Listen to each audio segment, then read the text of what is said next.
Another issue, Judge, that we're addressing, and Mr. Stone and I have talked about this, is the 3D imaging that Bobby Jones did. He's filed a motion in limine to exclude that 3D imaging, and so we have to have some sort of jury out hearing. I told Mr. Jones today that we could possibly do that in the morning. Is that possible with your schedule before the jury gets here, that we could have that jury out hearing with Mr. Jones?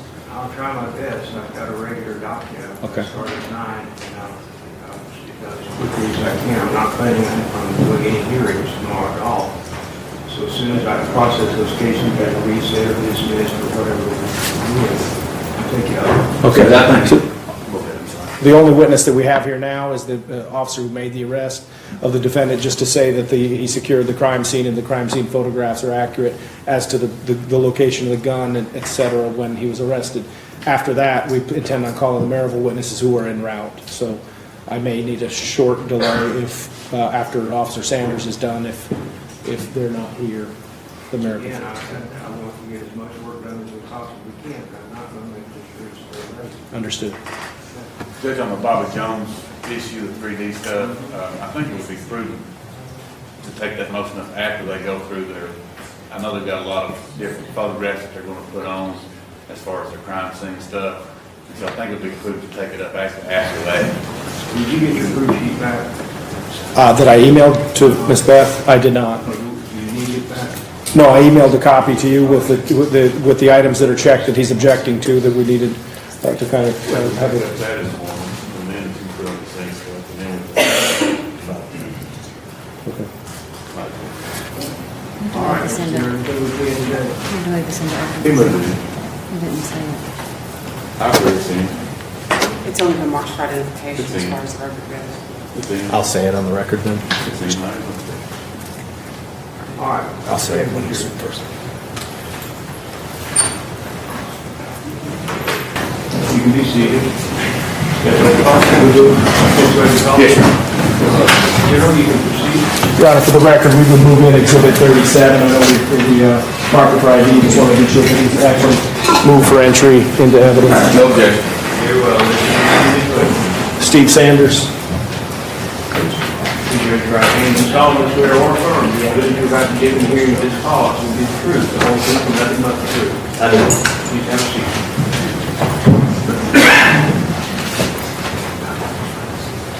Sir, could you please state your full name for the record? Stephen Sanders, And where are you employed? Knox County Sheriff's Office. In what capacity? I'm the Lieutenant in the Major Crimes Unit. And so you're an investigator? Correct. How long have you been in the Knox County Sheriff's Office? 14 years. And how long have you been in the Major Crimes Unit? Roughly 4 years. Okay. And were you in the Major Crimes Unit back in November of 2016, obviously? I was. Okay. And were you part of the team that conducted the arrest of Riley Gaul? I was. And that was back on November 22nd of 2016? Correct. And were you also part of the team that wired up a key fob for Noah Walton and Alex McCarty?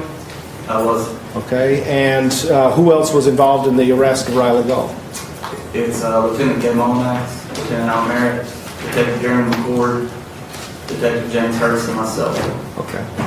And with regard to the plan, obviously these two young men were going to meet up with Mr. Gaul. Was that the plan all along? Yes. And at Noah Walton's house? Yes. Okay. And how were you surveilling them?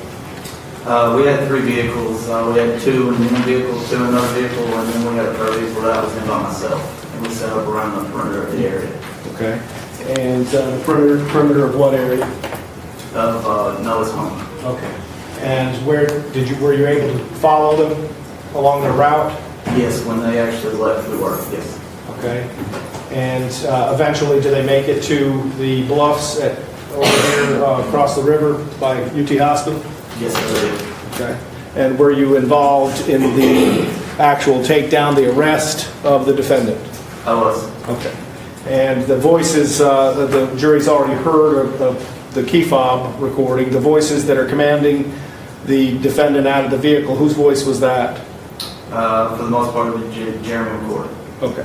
And with regard to the actual arrest of the defendant, who actually took the defendant into custody?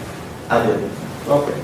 And so when the defendant comes out of the vehicle, you're the one who actually put handcuffs on him? That's correct. And record, if we could have him point out the defendant, record reflect he's pointing to Riley Gaul. Record will so reflect. And when you took Mr. Gaul into custody, what was he doing?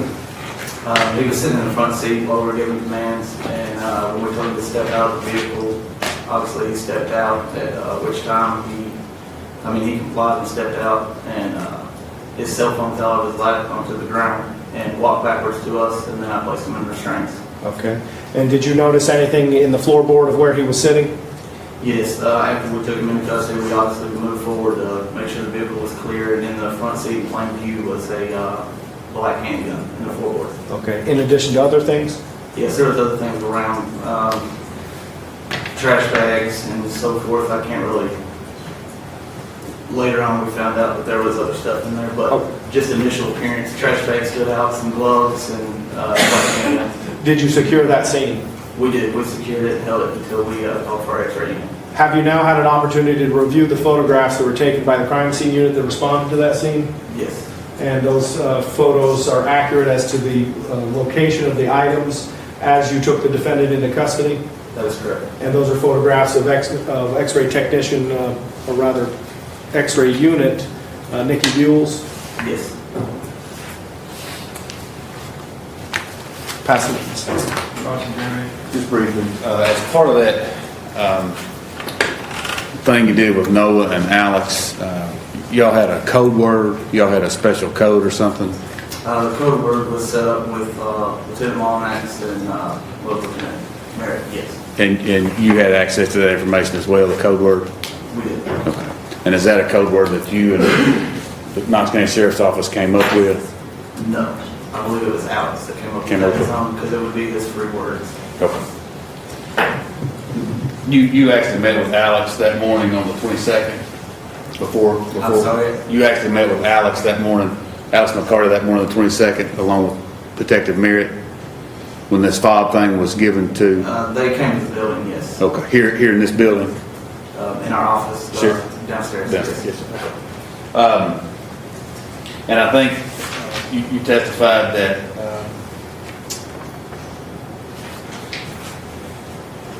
when you all started doing this arrest that Riley complied with all the instructions and all the commands? With verbal command, yes. Didn't give y'all any trouble?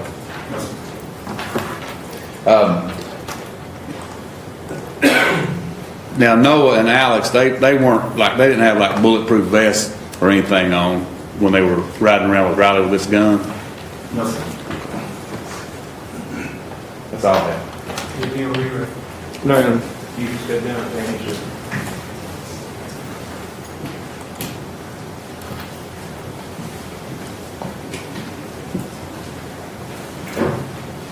Your Honor, our next 3 witnesses are all traveling from Maryville College, and told You need a them, few minutes. if I could, Judge. All right, we're going to have to wait a little bit for some witnesses. Please go with your court officer. I'll bring it back to you. Seated. Stand by the call. We do. Stand by the call. Yes, sir. You can proceed, John. We call Jack Piepenbring. P-R-I-N-G, Do you solemnly swear or affirm the evidence you're about to give in here to this cause will be the truth, the whole truth, and nothing but the truth? Please have a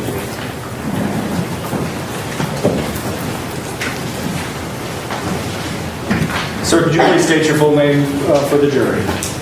Jack Piepenbring, And where are you employed?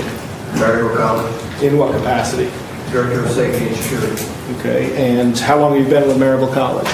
Going on 14 years. And Director of Safety and Security for the campus, if you would describe, Mr. Piepenbring, do you have law enforcement background? Yes, this is actually my second job. My prior job was 27 years as a park ranger with the National Park Service, federal law enforcement. Okay, so this is your retirement job? Exactly. Okay, and as part of security, how big of a security staff do you have there at Maryville College? I have a staff of 5 uniformed officers plus myself. Okay. And as you're the head of the security? Yes. Describe for us what are the security arrangements at the dormitories and buildings of Maryville College for students to gain access? Okay, all our residence halls have prox readers on the front doors, and all students have their student ID, which is a prox card, which is proximity, what that means.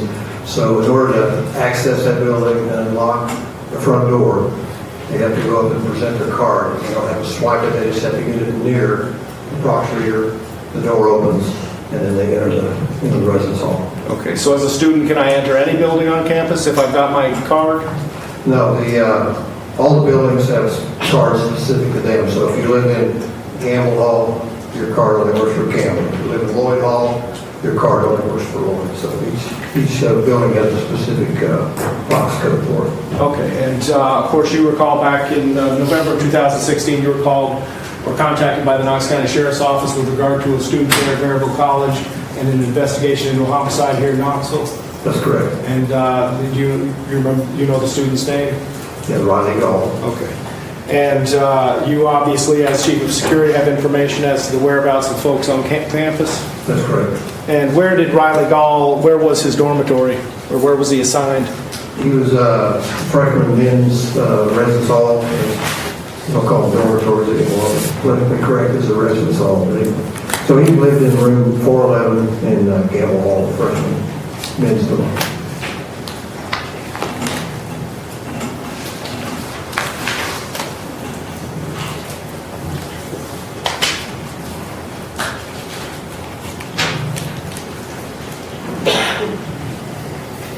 Madam Clerk.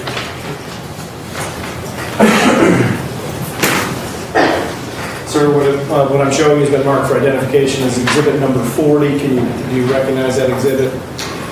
Yes, a map of Maryville College campus. Okay, and there's a legend also on the bottom. Yes, And Gamble Hall is one of the buildings on campus. that's correct. And where's Gamble in relation to Carnegie? You know, may I approach? Sure. See this exhibit. Okay, let me orient myself there.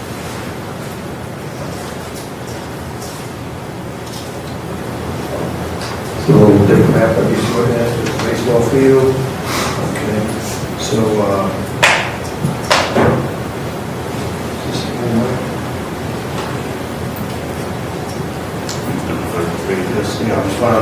follow the circle drive around. Yeah, so Gamble Hall was 33, and Carnegie Hall is on the other side of campus, should be number 4. But they're on the opposite sides of campus. Yeah, Gamble and Carnegie. Exactly, on the opposite side of campus. And football players at Maryville, are they assigned to a particular dorm? No, not necessarily. The freshman men assigned to one dorm, freshman women to another, then we have a co-ed freshman dorm. But, Okay, so what if you're in Gamble Hall, what do you have to do to get into Carnegie Hall? Carnegie or Carnegie? to get into Carnegie Hall, you would either have to call somebody to come down and open the door for you from the inside, or have access to a prox card from Carnegie Hall, or have a friend that opened the door that lived in Carnegie Hall and you went in the door with them. We move that in as exhibit number 40. That's a map of the legend of Maryville College. Very well, thank you. Also, Mr. Piepenbring, you were requested back in November of 2016 to access your system with regard to these prox cards.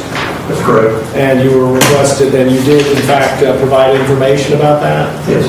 What did you provide information to law enforcement back in November of 2016 about?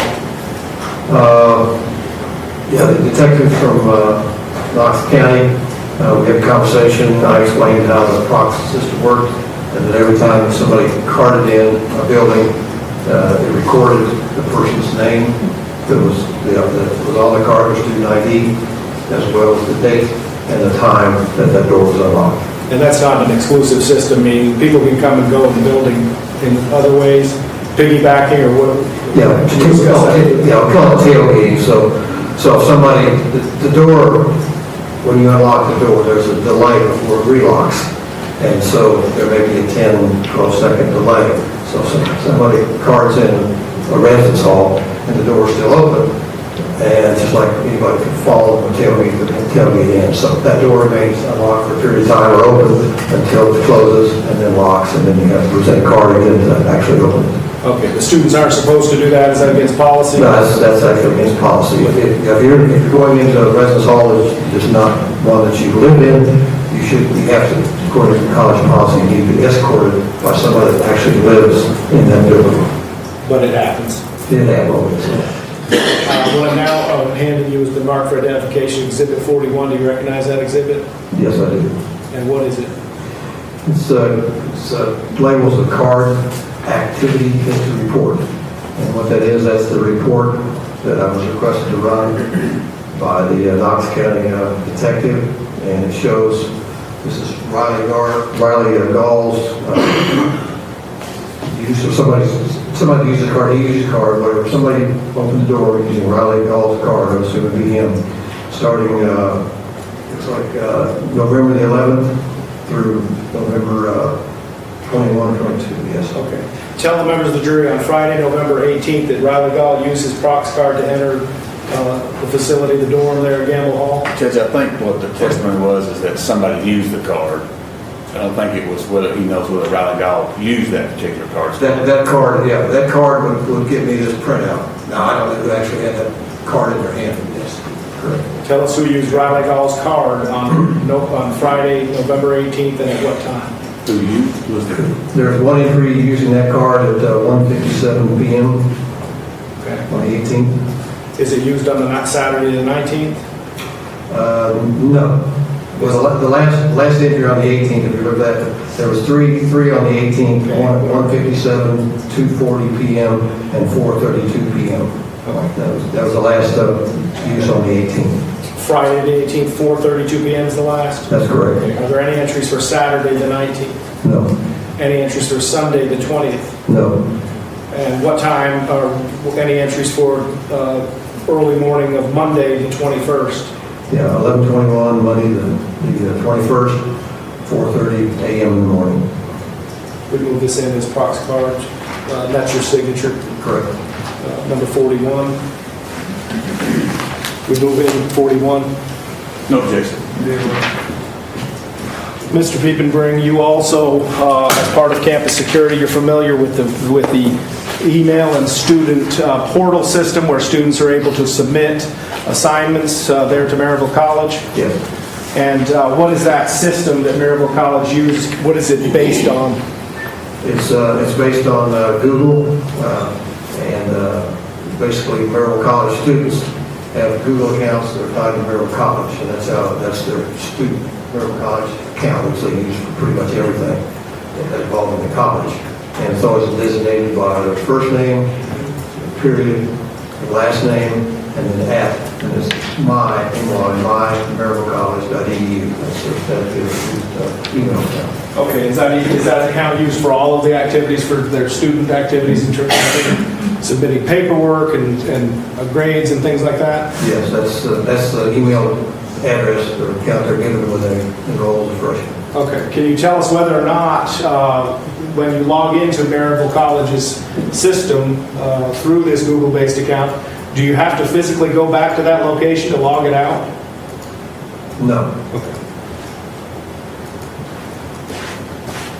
So just like any other Google account, you could log in from one place and another and be logged in multiple places if you wanted to, just to access your information. That's correct. You can be logged in on your desktop, your cell phone, your tablet, your laptop, all at the same time. Okay. Passwords. Just briefly, Judge. Piepenbring? Yes, sir. Okay, we've not met, have we, sir? My name is Wesley Stone. We've not met, have we? Okay, glad to meet you. Nice to meet you.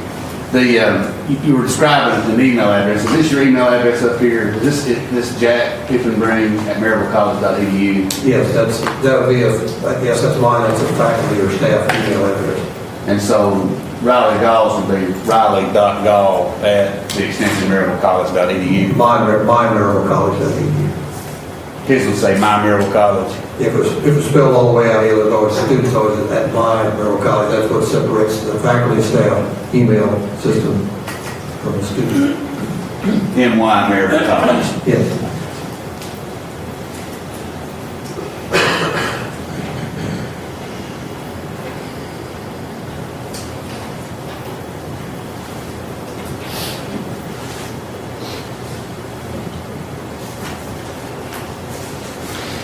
And just to be clear, as I understood your testimony, these cards, they look like almost like a credit card.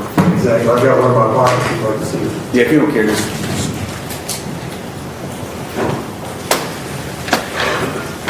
And you have access to every building on the property, is that right? Yes, I do.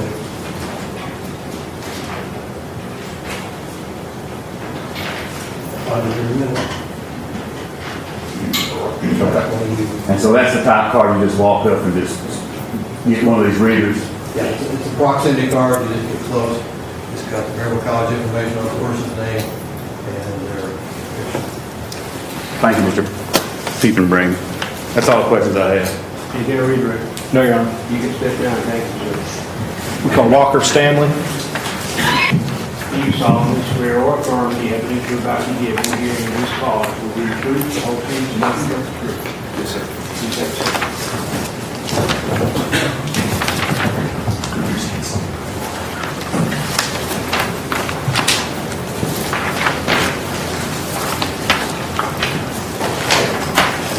Sir, could you please state your full name for the record and introduce yourself to the jury? My name's McMillan Goldstein.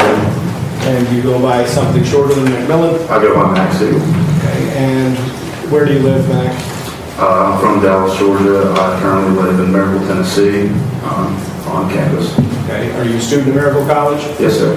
Are you also on the football team? I'm And what position do you play? a water shooter. And as a wide receiver, are you pretty fast? Yes, sir. What do you run a 40-yard dash in? 4'5". And do you know the person that's seated here in the courtroom in the white golf shirt? I do. Who is he? Riley Gaul. When did you meet Riley Gaul? When he reported to camp 2 years ago. Okay. And when he reported to camp, what year were you in, Mac? I was in my junior year of school, second year of eligibility for the football team. Okay. And Riley Gaul, what position did he play? Wide receiver. Okay. So you essentially first met Riley Gaul in August or September? Or Yes, sir. when? August. August 2016? Yes, sir. And so you pretty much knew Riley Gaul for 3 months? Yes. Is that Yes. accurate? And in the 3 months, obviously, he was on the football team with you? Yes, sir. Did you share classes with him? I did not. Okay. What dorm did you live in on campus? Carnegie Hall. And where is that in relation to Gamble Hall? It's about across campus. Okay. Where did Riley live? Gamble. Is that normal for? Yes, it's a freshman dorm. Okay. But at some point, do you develop a friendship with Riley? Yes, sir. And does that friendship, you have him come over to your dorm? Yes, sir. And what was the circumstances of your roommates and your suite mates? Describe that, if you would. We were living in an upperclassmen dorm. 2 of our roommates were housed with us, but both basically lived off campus with their girlfriends. It was me and one other person, Trent Cumbie. We had the whole dorm to ourselves, so there was a lot of extra space. We essentially had the whole extra room that no one was using. Okay. And would Riley come over to your room and hang out with you? Yes, sir. And you being an upperclassman, did you take on that role? Yes, sir. And what role was it for Riley?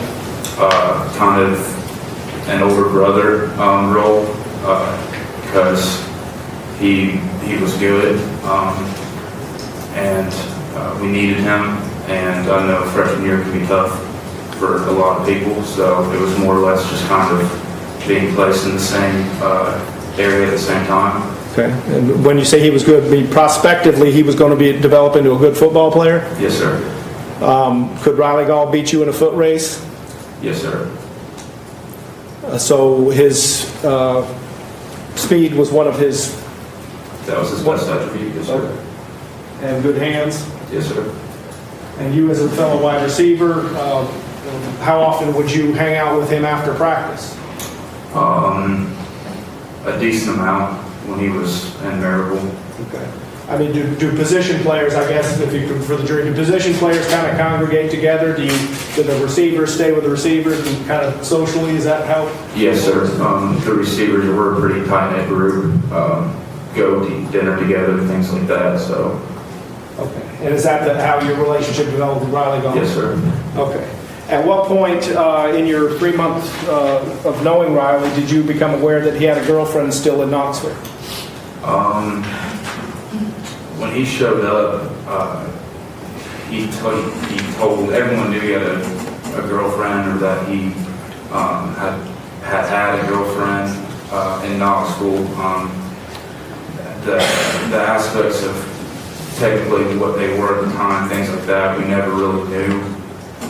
Didn't really ask. It was pretty spontaneous and, from our point of view, all over the place most of the time. Okay. So what would you categorize, or how would you characterize the relationship that he had with her, the high school girl? When I first met him and throughout the season,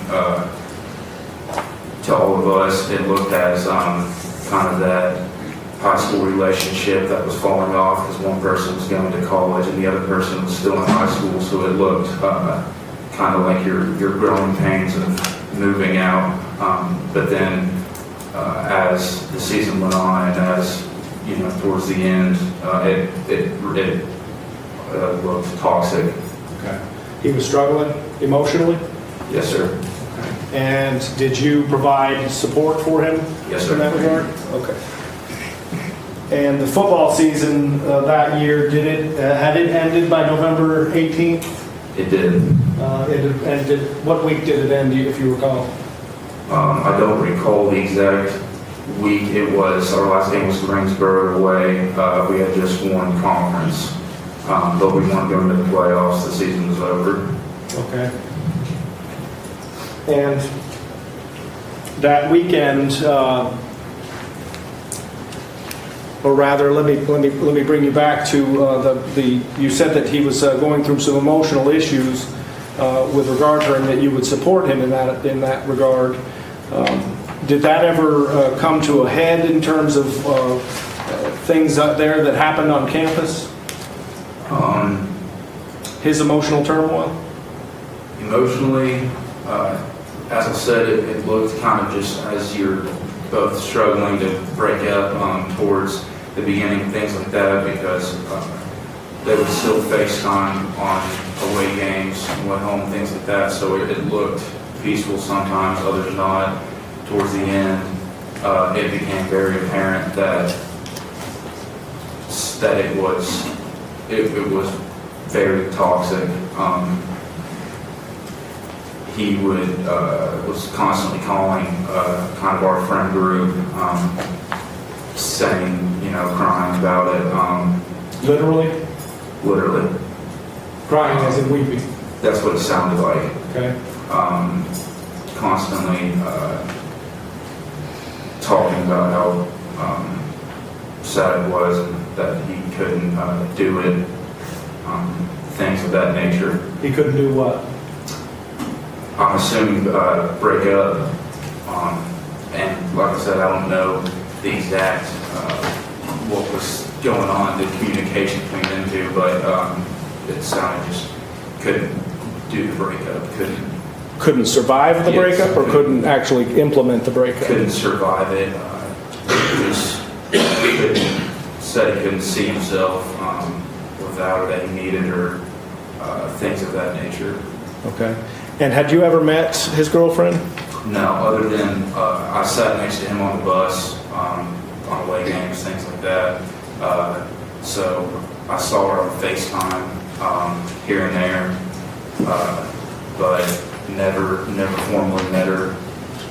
Never face-to-face met her? No, sir. Okay, so you had FaceTimed and you had text communication, and through the phone you'd communicated with her? Through his phone, yes, sir. I never FaceTimed her. Okay. Anything like that. They would be on FaceTime, and that's just the only time I saw her face. Okay. And you mentioned Riley went on away games with you? Yes, sir. And were you two, do you bunk together when you were on away games? Yes, sir. Okay. So you had a lot of opportunity to spend time with Riley and see these issues? Yes, sir. Okay. And the season, as it progressed, did Riley see a lot of playing time? He did. Did he start? He did not start, but he was part of the offense. He played every game. Okay. And so he'd get some receptions every game? Yes, sir. Okay. I want to turn your attention to the dorm situation you've already told the jury about. You had an empty room there. Did there come a point where Riley started spending more time with you than his own room? Yes, sir. Towards when things started getting a little shaky, he was in there more and more. When did that happen? If you could say, like, in the 3-month span. As I can recall, I would say towards the middle of this season, it started becoming more and more just often that he was distraught over the situation. Okay. And you were there for him? Yes, sir. What about his weight? Did you notice anything about his weight? He began losing weight, How much weight? roughly 20, 30 pounds, I would say, by the end of everything. By the end of the Of football season? Yes, sir. Okay.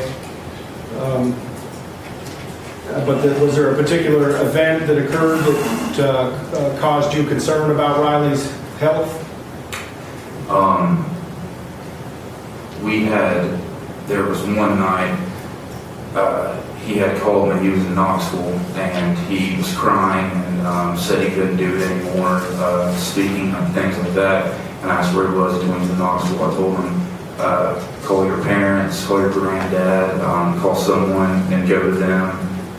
Don't drive, because he just sounded just all over the place. And he told me, okay, hung up. I had told my roommate, I was like, dude, he just called me again, crying, distraught. And at this point, we were pretty over it. You're not a psychology major or anything like that? We're both at school, and we couldn't deal with it anymore. So we began, I was just telling him, call your mom, call your grandparents, something.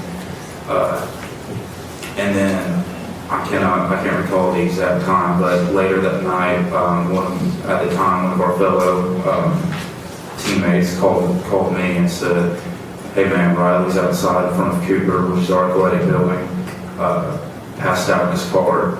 We went to How soon is this, and you recall when Emma Walker died, when you found out when Emma Walker died? Yes, sir. Okay, is this days, weeks, or months from the time that Emma Walker died? This was roughly maybe 2 weeks before at the latest. Okay, was football over? Football had been over. Okay. So we had found him from Cooper, passed out in his car. Did you go to him We did. to Cooper? Yes, sir. Okay, and what did you find? There was empty beer bottles and pill bottles scattered in his car, along with a suicide note. We did not read the suicide note, but it was there. How did you respond to that? What did you do? We immediately took him out of the driver's seat, put him in the back seat, and drove him to the hospital across the street. Okay. And how long did he stay there, if you know? As far as I know, we checked him in and stayed with him in the hospital until a guardian showed up, which I had called his granddad. His granddad came. Some of our coaches came as well to make sure he was okay, and we had left. From what I can recall, he was only in the hospital for 2-3 days. Okay. And then he was back on campus? Then he was back on campus. Did that surprise you? It did. What was he going to be doing at that point? From what I was told, he had to attend counseling sessions at the college. He was not permitted to join the football team. And that's all I know. Mac, how often would Riley, over the course of your relationship with him as friends, how often would he ask to borrow your phone? Just about every time I go. Okay. And what was the purpose of him borrowing your phone? It was either his wasn't working, he didn't have it, he needed to get a hold of Emma, he needed to get a hold of his mom, just some excuse. Okay. And I'm going to turn your attention to the weekend that Emma died. You recall that Emma died the Monday before Thanksgiving? Yes, sir. And that weekend before Thanksgiving, did you, were you planning on traveling back to Georgia, back Yes, home? sir. When was your departure plan? When were you going to leave back for Georgia? I was planning on leaving just as soon as my classes were over, as soon as break started. Okay, so did you still have school that week, that short week, the Monday, Tuesday, Wednesday We before have Thanksgiving? school Monday, Tuesday, and Wednesday. Okay, so you spent the weekend there at Maryville College? Yes, sir. All right. During that weekend, the Friday or Saturday, did you see Riley at all? I did not. Okay. But at some point on Sunday, do you see him? Sunday, he called me and my roommate kind of later in the night and said that he was coming to Carnegie, that he wouldn't have his cell phone, that his mom would have it, and that he said he'd be at our dorm in about 20 minutes and that he'd need us to let him in. So if we could just kind of keep looking out to make when he gets there. Okay. And was that unusual that he would say his mom had a cell phone, or is that something that's done before? It wasn't unusual to me because just based off the amount of times that he had said, "Oh, my mom has my cell phone," or "My phone's not working." Did you believe him? Yes.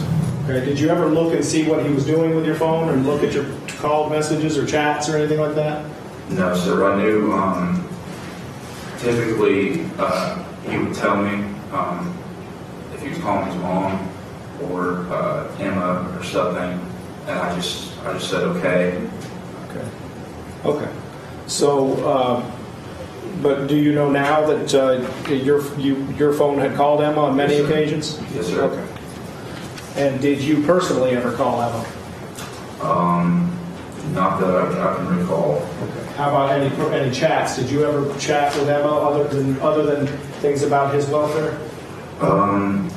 There was maybe a couple times she had texted me, and I never had her number saved, anything like that, just because I didn't talk to her, and she was just texting me.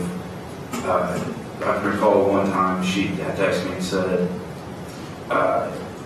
"Tell your crazy ass friend to leave me alone." And Would that have been Saturday night, the night before I believe, that she died? and I had texted her back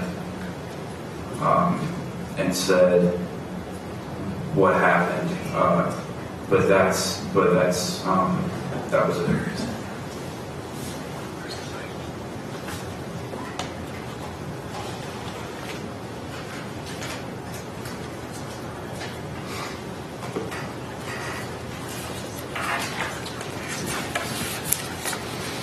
So the communication, most of the communication on your phone to Emma Walker would not have been from you, would have been from the defendant. It was mostly him. Okay. And so you've told the jury that on Sunday night he comes back, he tells you that his mom has his phone, that you need to let him in. You received a follow-up text with regard to that. I don't recall. How did he get in your dorm? I believe my roommate, Trent Cumby, we were kind of checking every 10 minutes because our room was right next to the door. So we could just look out the window and we saw him, let him in, and immediately when we walked in, he asked if he could use one of our phones to call his mom to let her know that he made it to Maryville. And I gave him my phone and said, sure. And where did he go with your phone? He just left the room, went outside. Okay. And would that have been about 11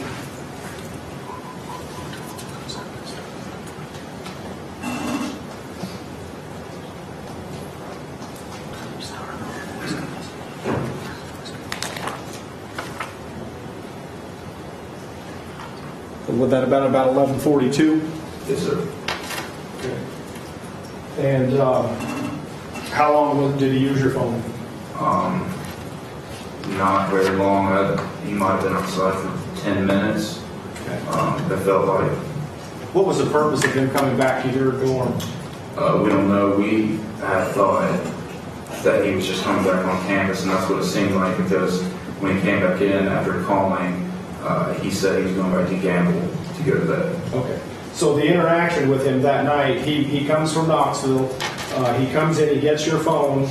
What are you doing when he has your phone elsewhere? We were just in the living room, hanging out, watching TV. Okay. And so he's somewhere else with your phone, and he comes back, and what does he say at that point? He just said, "Thanks, man," handed it back to me, and then we asked him if he wanted to go work out the next day, go to Pearson's around 12, and he said, "Yeah, man, that sounds good to me. Just call me when you wake up." And he said, "Okay." And then he told us he was going to gamble, and he was going to sleep there for the night. Okay. Is that unusual that he was going to gamble at this point?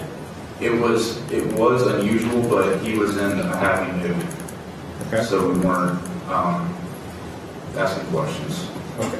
When he came back in from using your phone, you're saying that he was happy, right? Yes, sir. And in your room, did he have any of his belongings there? He had his laptop in our room when he left. Okay.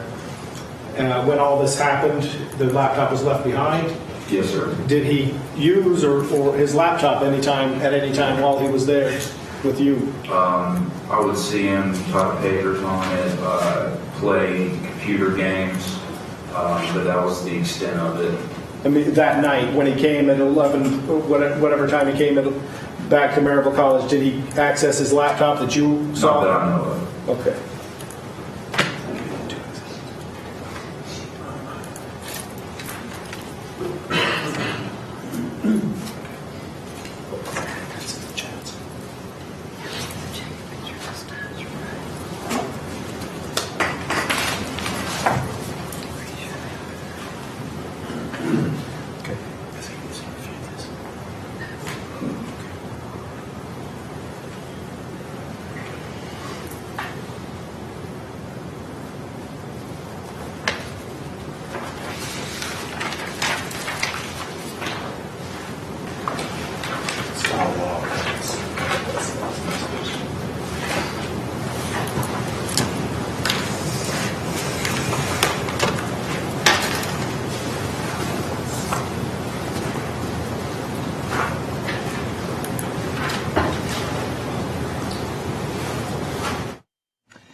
We are in the midst of an examination of a witness who is an upperclassman at Maryville College, where the defendant was playing on the football team. This witness was sort of a mentor to the defendant, it turns out, and he also loaned his phone to the defendant. The defendant used it to have several communications with the victim, Emma Walker. Now, we also heard from this particular witness that he also communicated very rarely with Emma. It'll be interesting to see if the defense tries to exploit that situation to indicate that there were more calls between this friend and Emma than perhaps the state wants to suggest. My guess is if the defense tries to go there, the contents of the communication would make it pretty clear who was actually using the phone when it was being used. Also curious to see how late the judge allows this to go on today, because we had quite a long gap this afternoon while these additional witnesses came in to the courtroom from the college. That caused a lengthier than usual delay this afternoon. This judge does usually run a little bit past 5 p.m., so we're going to have to keep an eye on things and just see how late this runs tonight. The state is still asking its direct examination questions of this witness. It's possible that the judge could split this into a couple of different days, depending on how soon the judge wants to wrap up. We've seen that happen every once in a while, where a witness will have to come back to court for a second day because cross-examination and then redirect and any potential recross, et cetera, just can't get completed, can't get finished in the time that's left before the jury has to head home. So It looks like the state is in the midst of either reviewing notes or possibly lining up an exhibit of some sort. A couple of interesting pieces of information came out of this particular witness, other than the phone. Also, the evidence that the defendant was suicidal and was checked into the hospital. Let's go back to testimony live. And you'll see dates, times, and body of text and text messages and communication to Emma Walker's phone. If you would read through those and read through the pages and tell us if you recognize that communication.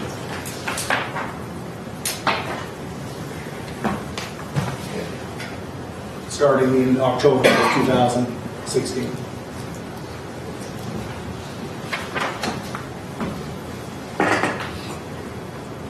Yes, sir. Okay. And are those in fact the text communications from your phone? Yes, sir. Okay, we put that in Exhibit 42, text communication to Emma Walker, Max Siegel. There you go. Okay. Mr. Siegel, I'm going to turn your attention to the third page to November 21, starting with entry number 46.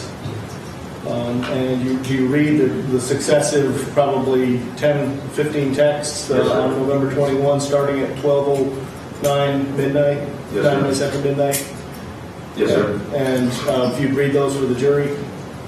Emma, I'm begging, please God answer, please I'm begging you. I ain't hurt like this, please just talk to me, please, please, please, don't do this, I can't, please. And that's 11 texts in a matter of from 12:09 to 12:01 to 12:06. Yes, sir. Did you send any of those texts? No, sir.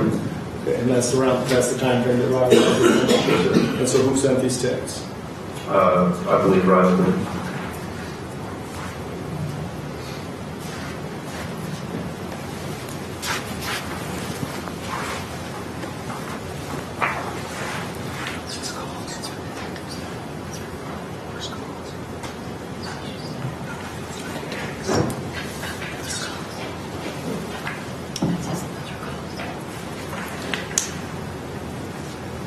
Your Honor, I'm going to have just a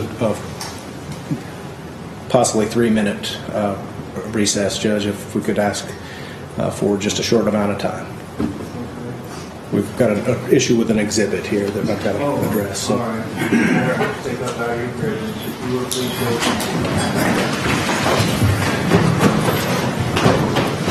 it easy. Stay with us. Yes, Your Honor.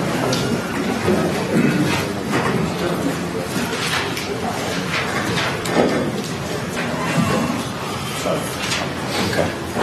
May I approach?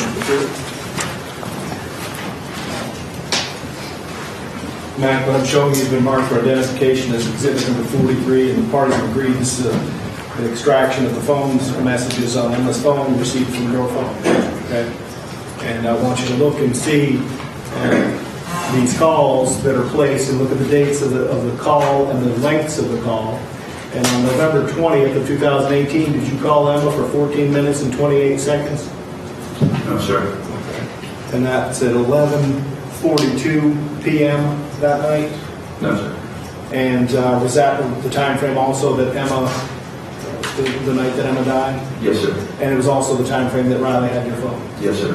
If you could go, and starting with that one, count how many times your phone attempted to connect with, yes, entry 10. Count them. 1, 2, 3, 4, 5, 6, 7, 8, 9, 10, 11, 12, 13, 14, 15, 16, 17, 18, 19, 20, 21, 22, 23,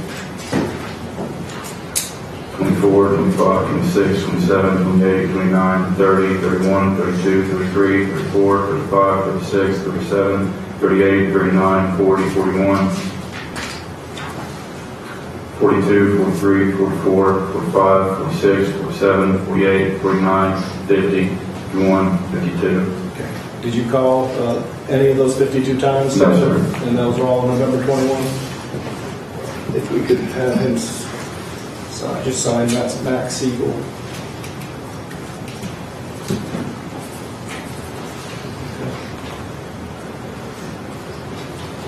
Mac, are you aware that your phone was the last phone to connect with Emma Yes, sir. before she died? Yes, sir. And again, you didn't make any of these calls or texts that night? No, sir. This was, That's, is this late Sunday the 20th? Yes, sir. Is that the period of time you're talking about? I'm sorry? Late Sunday, November 20, is that the date? 20, yes, 20 going into 21st. 21. Yes. So the first calls are 11:20, 11:42, rolling over midnight to the 21st. All right. And we would move that in. Max Siegel signed phone records acknowledging he did not make any of those phone calls with his phone. And you have, will it be received in that? Other than the fact that, I mean, it's not from his phone, it's from Emma's phone. It's not his phone records. I think the records.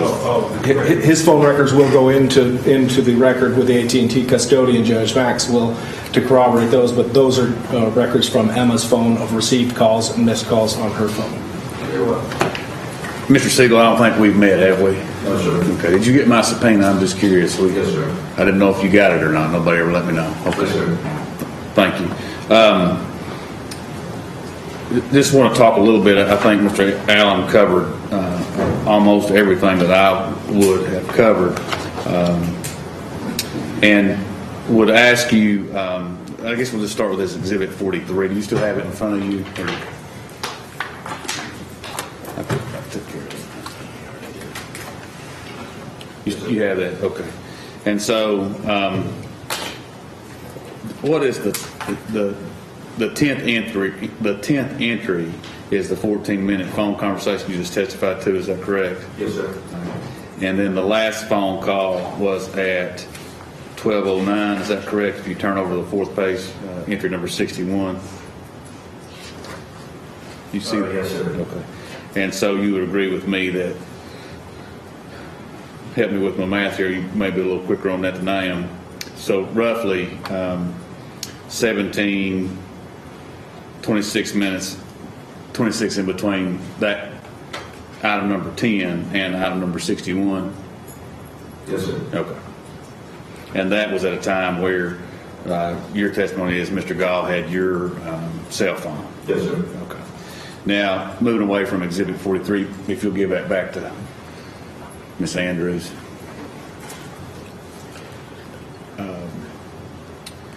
You were interviewed by law enforcement in this case, correct? And do you remember who the detective was that interviewed you? Do you remember which one? It's okay if you don't. I don't. That's fine. So, do you remember telling that detective that you had never seen any signs of Riley being angry? Didn't say anything about being angry with anyone? Yes, sir. And is that true? Yes, sir. You get angry on the football field, but outside of that, I mean, just like all football players would do, right? Yes, sir. Okay. But outside of that, on the football field, outside of being on the football field, you never saw him say anything in anger out of anybody? No, sir.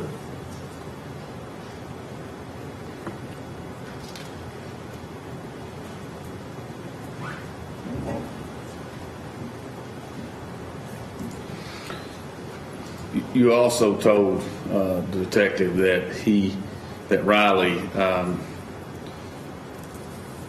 not once did he ever have any violent action or anything. I mean, it was always he was going to hurt himself. Yes, sir. Is that true? Yes, sir. And that interview you had with law enforcement was, would you agree with me that was on November 29th of 2016? As far as I can remember, yes, sir. Shortly after Emma's passing? Yes, sir.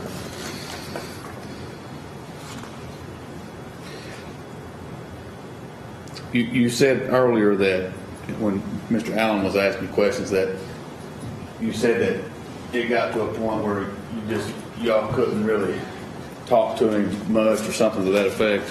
Yes, sir. Okay.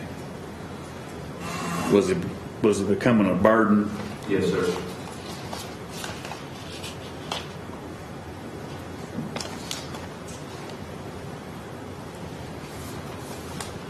When did he start becoming a burden?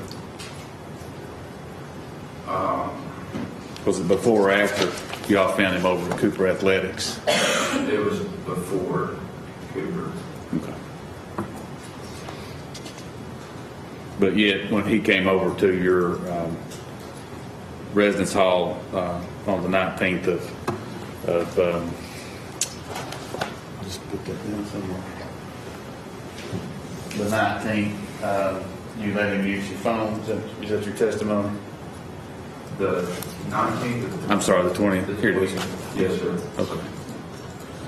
And there are other times that he had used your phone before that. Yes, sir.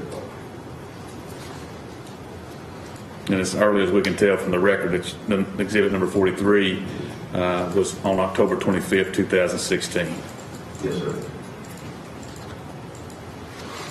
Do you believe that was the first time he started using your phone to call her? I don't know. I don't know. But if her phone record showed that that was the first phone call made from your phone, you wouldn't have any reason to disagree with that? Yes, sir. No, sir. Poorly worded question. It's late today, and I apologize for it. If I could just look at one exhibit real quick, see if I have any questions based on that.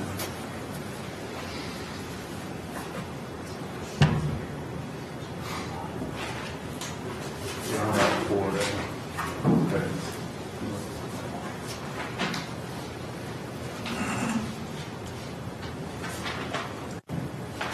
And I want to show you exhibit 42, Mr. Siegel. This is what you testified to was text messages from your phone to Emma's phone? Yes, sir. Okay. And what's the earliest text message you see on that? What's the date of that? October 25th. So about the same time, if not the same date of the first phone call? Yes, sir.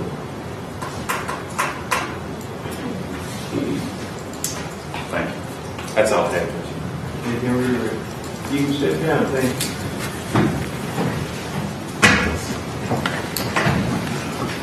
All right, ladies and gentlemen. Judge, we did have one witness from Maryville College that was a brief witness, and that would conclude all of our civilians, but I don't know if the court is willing to. I let the jury trust that they released your notice for 5:30 of the release.